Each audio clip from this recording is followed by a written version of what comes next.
M plus N theorem. So, ito daw M plus N theorem yung relationship ng sides of a triangle when a triangle's region is divided into specific radius.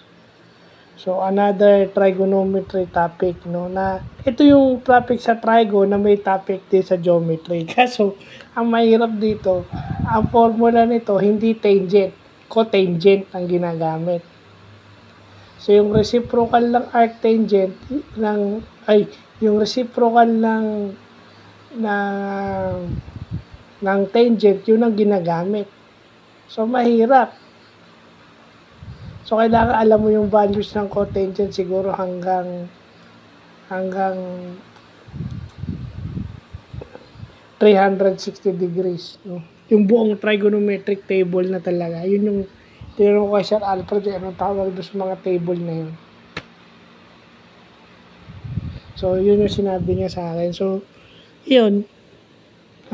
Medyo nahirapan nga ako yan. Kita nyo, arctangent pala yung sagot. No?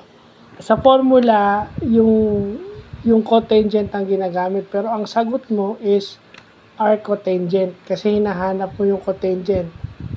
So, pag hinahanap mo yung cotangent, ang magiging final answer mo is arcotangent. So, yung pala yan, ano. So, hindi, abuti na lang, no, na-recall ko. Kasi I did not even remember na itinuro to. Kasi nga, siguro ito na yung, na mahirap eh. So, yun lang po.